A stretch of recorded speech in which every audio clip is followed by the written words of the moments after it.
Mga idol at kabayan, breaking news! Wasak at lumubog ang barko na gawa ng China matapos birahin ng mga gamit pandigma ng Pilipinas, Estados Unidos at Australia sa West Philippine Sea. Grabe pala mga kabayan ang lakas ng misa na gawa ng South Korea. Meron ngayon ang mga barko ng Philippine Navy. Kita ang laki ng pinsala ng tamaan nito ang target na barko. Ginamit din ng Pilipinas ang FA-50 fighter jet at F-16 multi-role fighter naman sa panig ng Amerika. Aktwal na video, panoorin.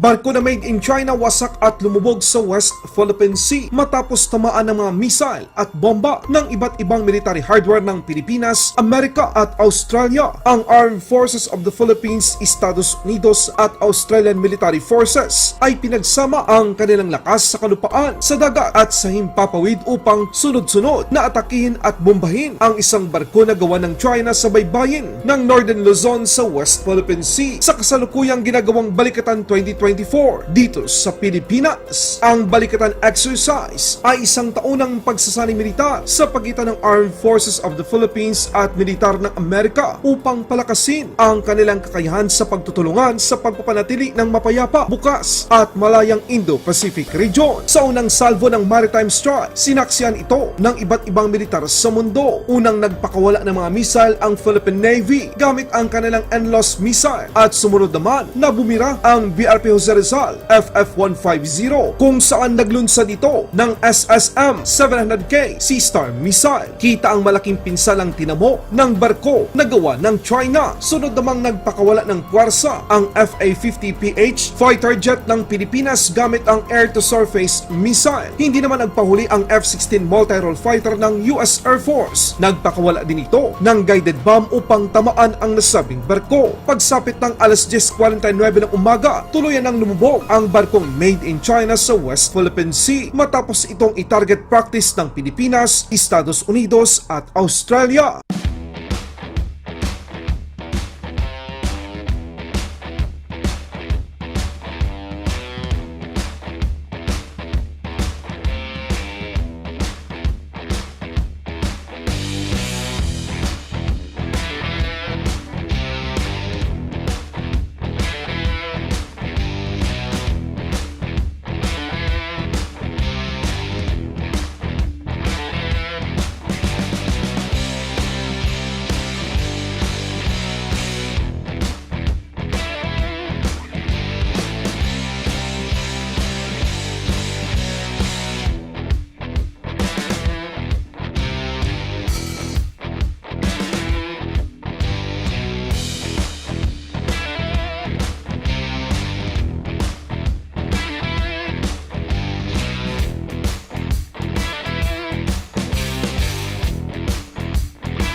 is the last strike that was coming from the Philippine Air Force F-A-50, and it has hit on the particular stern of the boat or the vessel, and it's already starting to sink.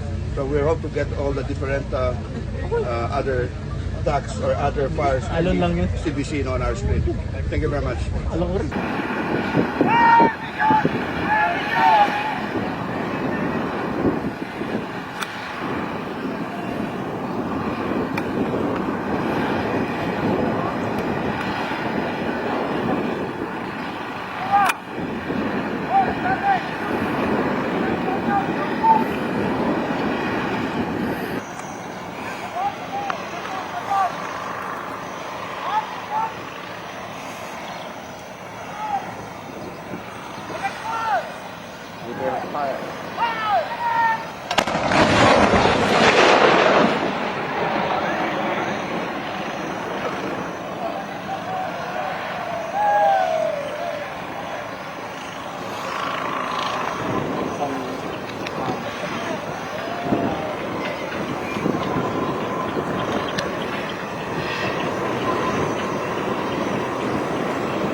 Laban Pinas.